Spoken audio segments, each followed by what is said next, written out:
el bienestar no es solamente una cuestión ausencia de enfermedad. No hay nada estático en la vida, todo se está moviendo. Podríamos decir que llegó el fin de Calvicie.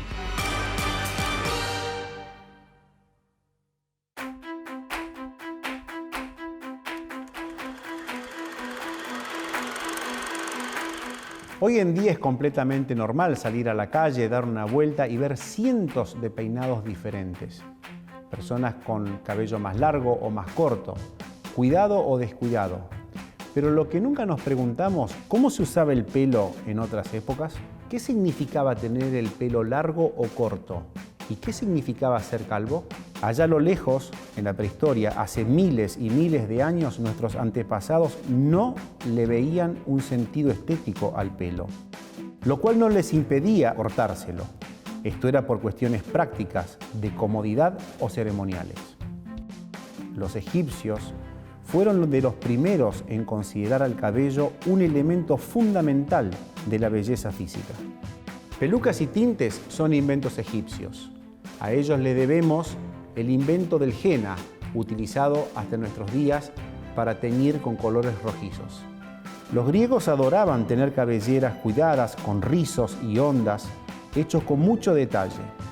En Grecia surgen por primera vez en la historia los salones de belleza, donde esclavos especialistas en el tema trataban a las cabezas más selectas de la ciudad.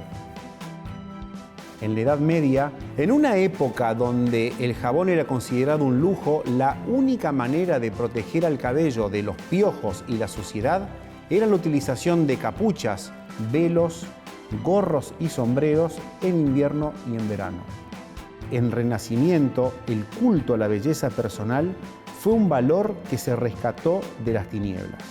Y nace en estos momentos una práctica que se sostiene hasta el día de hoy, la pasión por cambiar el color natural de la melena de las mujeres. Llegamos ya al siglo XVII y XVIII, es la de la época de las pelucas. Esta moda comenzó con el rey Luis XIV, que deseaba ocultar al precio que fuera su incipiente calvicie, pero rápidamente se transformó en una moda extendida a toda Europa. En el siglo XIX, los hombres suelen utilizar el cabello más largo y ligeramente desaliñado, y se ponen de moda los bigotes, los grandes mostachos, las patillas y las barbas en punta. Pero sin duda, la gran novedad del siglo XIX fue la aparición del oficio de peluquero. Estos nuevos profesionales que a cambio de una remuneración económica lavaban y peinaban a las clientas. Es en los principios del siglo XX, el mundo es revolucionado con el nuevo peinado a la garzón, donde la mujer se corta el pelo corto y se convierte en un símbolo de la mujer moderna, en el que finalmente las peluquerías profesionales se consolidan. Cuando se hacen accesibles al público en general, los productos comienzan a fabricarse industrialmente y cuando hombres y mujeres decidieron dedicar su dinero a estos cuidados. Las modas en este siglo nacen y mueren a un ritmo mucho más rápido, fundamentalmente debido a los cambios tecnológicos y culturales. Pero también es en este siglo cuando comienzan a aparecer los primeros tratamientos que visualizan una verdadera solución para los pacientes que sufren de calvicie. Más o menos a los 18 años empiezo a notar que el pelo se empieza a caer de a poco, un día un poco, viste que te das cuenta cuando llegas al baño o cuando te bañas y mirás la bañera o estás en, no sé, te lavaste la cara y se empieza a caer el pelo y decís, ¿qué pasa acá? Cuando sos adolescente, que el adolescente viste que es muy vulnerable, es como que a cualquier cosa ajena la pasa muy mal. Hay otros que lo asumen directamente, la pasan mejor, no fue mi caso. Yo la pasaba terriblemente mal, muy mal. Encima tenía unos amigos que no ayudaban porque me gastaban, que el pelado. Yo, bueno, ya pasé a ser el pelado del grupo. Y claro, esto fue 18, 19, 20, hasta los 23. En ese transcurso se me cae toda la parte frontal.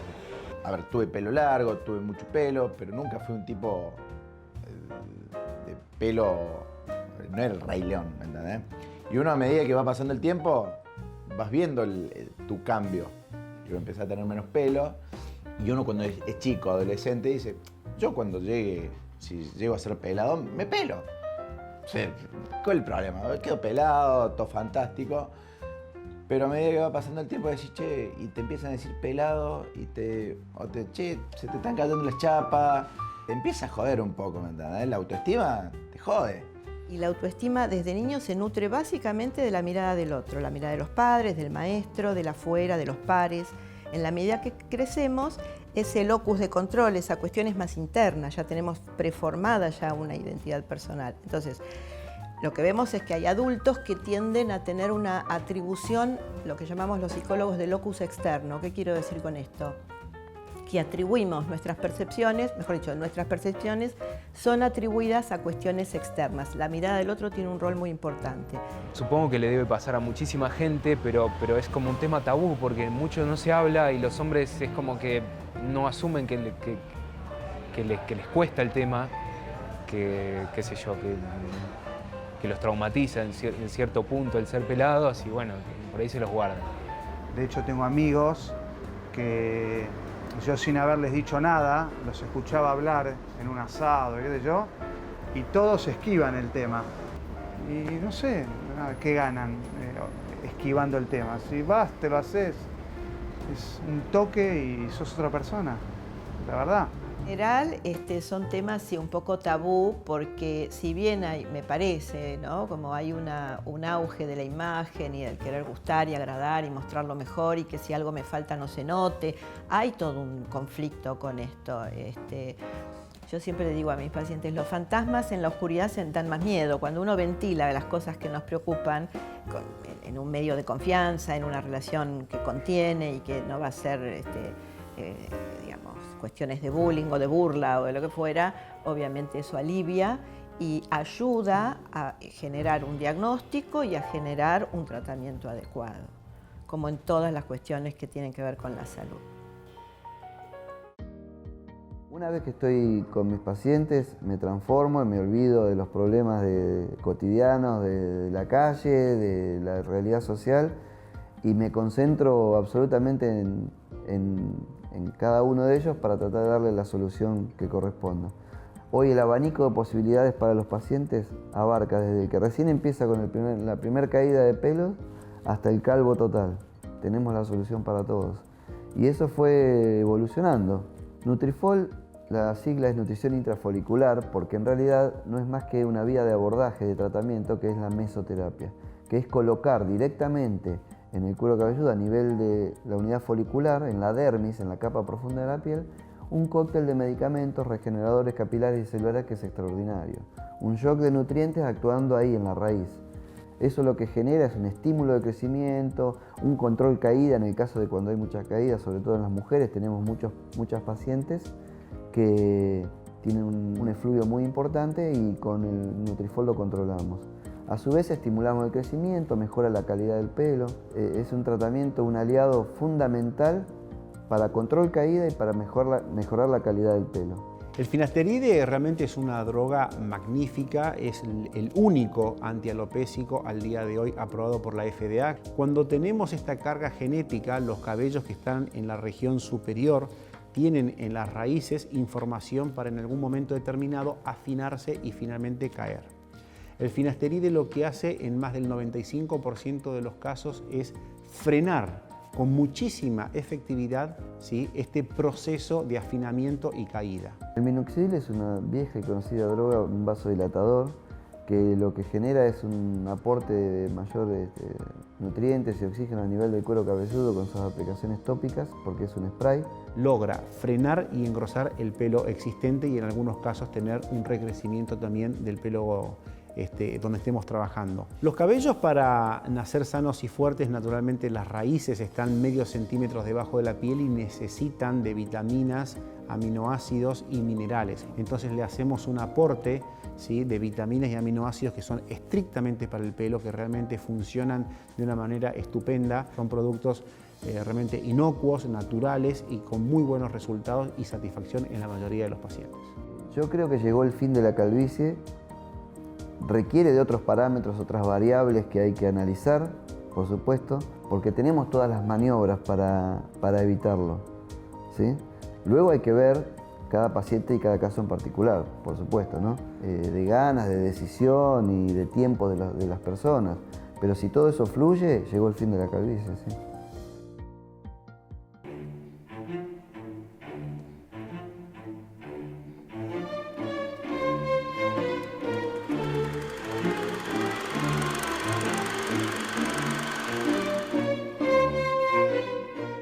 Bastante, toda mi familia es pelada y está en mis genes, me parece, así que voy por ese camino. La verdad que me inquieta pensarlo, realmente, pero bueno, mientras dure creo que hay que aprovecharlo. Ninguno. No es un problema familiar, no es algo que se ve en la familia, así que no tengo miedo a quedarme calvo. Mucho. Me haría muy mal quedarme pelada. Tengo una leve duda porque se me cayó un poco en un momento el pelo un poco acá arriba, pero miedo no tengo, no me aqueja, no. Mucho miedo. Creo que el pelo es muy importante, da personalidad. No, ninguno. No puede pasar. Me estoy quedando pelado, así que un poco de miedo tengo, pero ya lo naturalicé. No, nada. No, mira el pelo que tengo. No tengo miedo, la verdad que no. Mirá, tengo acá la pelada acá atrás, me da un poco de miedo. No creo que me quede pelado, pero seguro que algo va a aparecer. Tengo un poquito de miedo, me da. Nosotros nos dedicamos a la recuperación capilar a través de tratamientos modernos y tecnológicos. Sin embargo, la caída del cabello es una afectación que realmente preocupaba a los hombres desde hace miles de años y por ello habían tantos tratamientos habitualmente infructuosos, pero que existían. Es en Egipto que encontramos la receta escrita más antigua para evitar la caída del pelo. Era una mezcla variopinta de elementos como cebolla, óxido de hierro y grasa de serpiente y cocodrilo, entre otros animales. En la antigua Grecia, el conocido padre de la medicina, Hipócrates, se preocupa por el tema, empujado por su incipiente calvicie. Intenta con soluciones tópicas variadas, pero no consigue ningún tipo de efectividad. Eventualmente, Hipócrates se volvió tan pelado que al día de hoy llamamos al grado más avanzado de calvicie como calvicie hipocrática. Una personalidad que sufrió mucho con este tema fue Julio César, quien veía que su zona poblada de la cabeza se achicaba. Finalmente, pide permiso a su Senado para poder utilizar una corona de laureles para poder tapar sus incipientes entradas que tanto le preocupaban. Esa corona de laureles es transformada en símbolo de poder y virilidad en nuestros días. La Edad Media, como ya sabemos, vio sepultado por muchos años el espíritu innovador del hombre. Justamente la curiosidad es que los monjes se autoinfligían la calvicie con el fin de expresar su misión ante Dios y los señores feudales. Tenemos que esperar hasta el siglo XIX, recién, para volver a ver intentos de tratamientos efectivos contra la calvicie. Muchos hombres esperanzados compraron un montón de botellas que contenían supuestamente curas milagrosas basadas en aceite de serpiente. En la era victoriana, en Inglaterra, se popularizó una fórmula a base de té indio y limón, que se aplicaba en el cuero cabelludo y se fregaba con vigor, pero no hacía crecer cabello. En el siglo XX, algunos sostenían que la pérdida del cabello se debía a la falta de musculatura e higiene en el cuero cabelludo, por lo que se practicaron varios tipos de masajes capilares. Es a fines de los años 50 cuando Norman Orentreich describe o utiliza los primeros trasplantes capilares que consisten en retirar cabellos de la región posterior para colocarlos en las áreas despobladas. En la década del 90 aparece el finasteride, un poderoso antialopésico que logra frenar y engrosar el cabello con muchísima efectividad en los pacientes de sexo masculino. En estos últimos años los trasplantes capilares han mostrado realmente avances sorprendentes. La máxima expresión, la técnica fue. Estando en el bar, no hace mucho, una chica que trabaja con usted me dice, ¿por qué no te llevas a Recovery? No, obviamente uno dice, ¿a qué voy a ir? O sea, no creo que haya nada mágico. Y más con los métodos de antes, uno tiene como miedo a eso, porque algunos no lo tomaba, otros que después se tuvieron que sacar el implante, que le queda la cicatriz. Bueno, me animé a ir. Y a partir de ahí, cuando el asesoramiento que tuve en la empresa, desde parte de que me atendieron hasta los médicos, hasta los profesionales, y uno empieza a decir, che, está bueno, me interesa, ¿cómo es? Y me explicaron, y yo soy muy ansioso, y en esto estoy como muy seguro de que va a salir todo bien, porque lo he visto, y sí, lo quiero hacer, estoy muy contento. Hoy es un día muy importante para mí, de los más importantes del año, y eso que me han pasado cosas importantes en el año.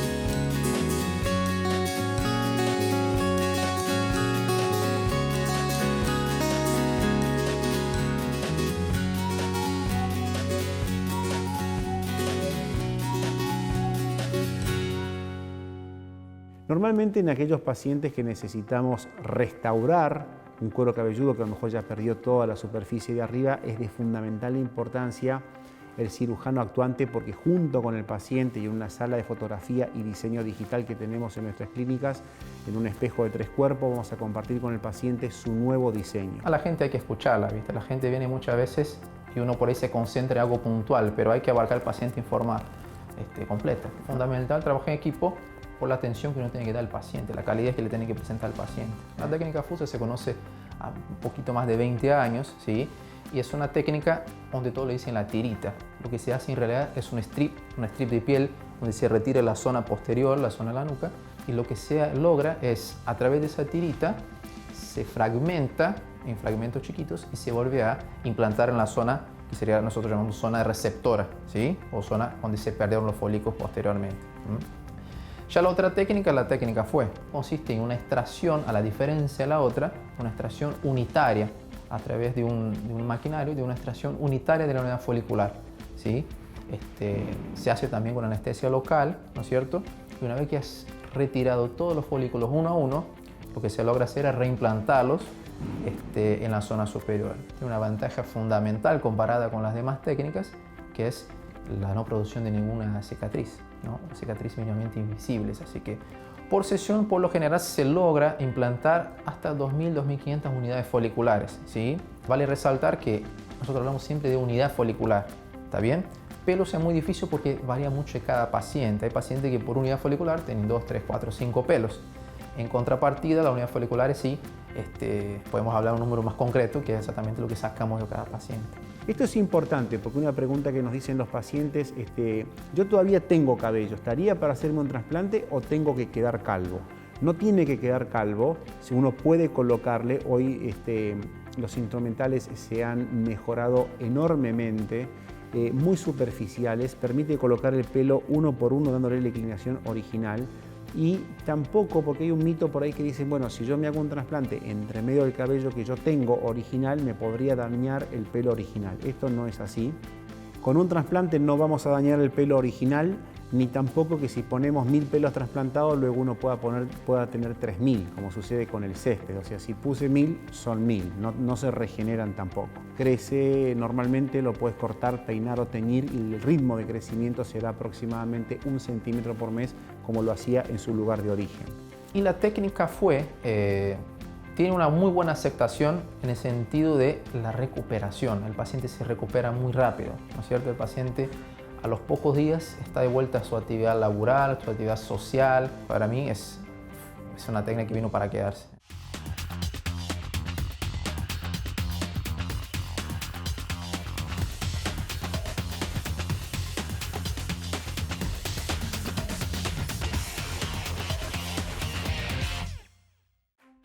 La verdad que esta especialización, esta profesión de medicina capilar nos ha dado muchísimas satisfacciones, muchísimas alegrías. Recuerdo, a mí me encanta el box, y recuerdo uno de mis ídolos de niño era Nicolino Loche, realmente un personaje tan querido por toda la Argentina por su estilo de boxeo y demás. Y un día me consultó y me dijo, bueno, que aunque sea un poquito de cabellos él quería tener, a ver si yo le hacía un trasplante. Fue de mucha felicidad para mí, programamos un trasplante y justo para coincidencia el día que le hice el procedimiento fue el día 3 de diciembre, que justamente es el Día del Médico. Fue el mejor regalo, creo que recordar, para el Día del Médico, fue haberle hecho el tratamiento a Nicolino Loche y me regaló estos guantes que los autografió y también nos hicimos una fotografía que recuerdo que él me dice, bueno, nos vamos a hacer una fotografía, pero él la dirigió de alguna manera porque me dijo, pero vos con el guardapolvos y también ponete unos guantes. Entonces hicimos esta fotografía con Nicolino, que la verdad que guardo como uno de los recuerdos más importantes de un ídolo de todos los tiempos del deporte argentino. Fue a los 15 años que tuve una enfermedad, no muy severa, pero me hizo perder la mitad del pelo. Entonces sufrí bastante con eso y me acercó al mundo médico. Fue una experiencia muy fuerte que dejó una marca enorme en mi vida y que me marcó un camino. Una vez que terminé la universidad y me transformé en médica, bueno, ahí venía la gran decisión, qué especialidad uno iba a elegir. Y a mí me gustaba mucho la cirugía. Comencé a asistir a congresos junto con la doctora Alejandra Susacasa a Estados Unidos. Como parte de mi formación estuve 6 meses también en Brasil, haciendo cirugía plástica y con médicos que se especializaban también con bastante foco en el trasplante capilar. Y surge como idea conversando con la doctora Alejandra Susacasa, de montar un centro pero dedicado única y exclusivamente al estudio y tratamiento de la calvicie. Y honestamente yo le dije, estás loco. ¿A quién le va a interesar esto? O sea, me parece interesante desde el punto de vista médico, pero yo no sé si a la gente le va a interesar esto. Pero él estaba muy, muy convencido. Y dije, bueno, si vos estás tan convencido, hagámoslo. GA Recovery nace así, ¿sí?, en el microcentro de Buenos Aires, en Avenida Córdoba, hace un poco más de 20 años, y nace como centro de microtrasplante capilar. Y trabajábamos con el doctor Lucicig y la doctora Susacasa y hacíamos una cirugía por día. Los viernes hacíamos 2 cirugías por día. Y después pasamos a hacer 2 cirugías por día y 4 los viernes. Y así, de a poquito, fuimos subiendo la cantidad. Yo creo que tuvimos el reconocimiento de los pacientes y la recomendación y el boca a boca y cada vez más pacientes y la necesidad de tener que abrir otro centro más cerca y otro centro más cerca. Se fueron incorporando nuevas clínicas. Sí, se empezó con el interior, un montón de cambios que los viví a todos. He capacitado a toda la gente de Córdoba, de Rosario, de Mendoza y he vivido casi todas las inauguraciones de todas las clínicas. Yo pienso que lo que hicimos bien es haber tenido un compromiso absoluto con nuestro trabajo. No hay nada que sea quieto, no hay nada estático en la vida, todo se está moviendo. Pero la ciencia, sí, que es lo que nos compete a nosotros, se mueve y se mueve muy rápido, ¿no? Entonces, siempre con Nicolás nos preocupamos de estar en lo último y siempre fuimos avanzando. La microdermopigmentación es un tratamiento nuevo que se está haciendo con muchísima fuerza alrededor del mundo. ¿Qué es lo que evidencia en los pacientes la falta de cabello? Esto lo evidencia el contraste que hay entre el color de piel y el color de pelo. Lo que hace la microdermopigmentación es, en lo blanco de la piel, con este instrumental, que eso es muy novedoso, pigmentar la superficie de la piel y simular pelo. Entonces, da una base más oscura y natural y de esa forma el paciente logra el doble de volumen. Tenés que tener en cuenta el color de pelo, el color de piel. Entonces, de acuerdo a eso, preparás un color, ¿sí?, y le pones los pigmentos. Finalmente, los grandes ganadores creo que son aquellas personas que decían, bueno, se me está cayendo el pelo, yo me rapo y listo. Pero cuando uno dice yo me rapo y listo, naturalmente vos podés visualizar de que atrás y a los costados tienen como un grisado donde crece el pelo y arriba nada. En esos pacientes se puede hacer uno por uno todos los pelitos como que estuviesen creciendo nuevos cabellos, y si los ves, realmente decís, bueno, esta persona se corta el pelo o se rapa porque quiere. Hay un caso de un paciente que lo hicimos con el doctor Lucisic, que está quemado, se quemó, ¿sí? Cuando era chico hubo una explosión de gas en la casa. Y bueno, antes de hacer una intervención quirúrgica, antes de hacerle un microtrasplante capilar, el doctor tomó la decisión de hacerle primero la dermo. Y la verdad que desde el momento que él entró y cuando se fue con la dermo, la felicidad que tenía ese hombre, porque ya el solo hecho de verse diferente y de haber tapado la cicatriz es algo muy satisfactorio. Me veía al espejo y veía que tenía faltantes de pelo en casi toda la cabeza, y la verdad dije, tengo 38 años, plenitud de mi vida. Un día me agarró la loca y se me ocurrió ir, averigüé, me gustó la idea y me puse pelo. Nadie sabe, pero te lo estoy diciendo, acá está, pelo. ¿Te das cuenta vos? No. La primera instancia del tratamiento, que son los primeros meses hasta que sale el cabello, y con muchísima ansiedad porque no sabés, te garantizan que va a salir el cabello, pero vos empezás a pensar y te boicoteas y decís, ¿y si a mí no me sale? ¿Y qué pasa si a mí no, qué sé yo, no me crece el cabello o no es suficiente o no sé? Y bueno, cuando empieza a crecer empezás a decir, bueno, se está poniendo bueno, está lindo.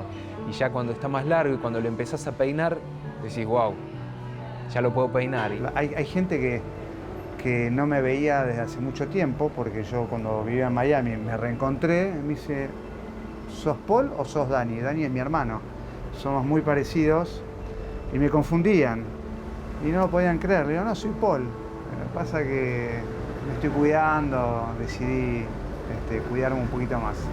Me levanto a la mañana y me toco, porque me pasaba antes, que me levantaba a la mañana y bueno, era verme el espejo sin cabello y bueno, qué sé yo. Como todos los días asumir algo con lo que no estás conforme. Ahora me levanto a la mañana y me toco y digo, bueno, está ahí todavía. De no tener nada ahí adelante a tener, te cambia la actitud y te cambia, por lo menos en mi caso fue, qué sé yo, muy positivo. No digo que la autoestima tenga que depender todo de la imagen, pero creo que ayuda muchísimo. A mí, qué sé yo, personalmente me ayudó muchísimo. Feliz, me siento más seguro. Siempre fui un tipo seguro, pero digamos, esto fue algo que sumó bastante. Cuando vuelvo a mi pueblo, a San Vicente, fue un cumpleaños básicamente y me vieron varias personas que hacían muchísimo que no me veían, y bueno, cuando me ven me dicen, loco, pero estás recambiado, ¿qué te pasa? ¿Qué te hiciste? ¿Te hiciste algo en la cabeza? ¿Estás distinto? ¿Qué sé yo? Pues estaban acostumbrados a que yo me pasaba la máquina, ¿viste? Puntualmente. Y bueno, creo que eso fue para mí muy, no sé, uno de los momentos, creo que fue el momento en donde tomé real dimensión de cuán real había sido el cambio, que no estaba solamente en mí. Pero creo que el hecho de que los demás te vean y te digan cuánto cambiaste, qué bien que te queda, qué lindo que tenés el pelo, qué sé yo, creo que es el momento del quiebre en el que uno se pone y digo, bueno, como que fue muy, muy bueno, muy positivo. Por más difícil que se ponga nuestro camino, nuestros hijos y yo nunca vamos a dejar de creer en vos.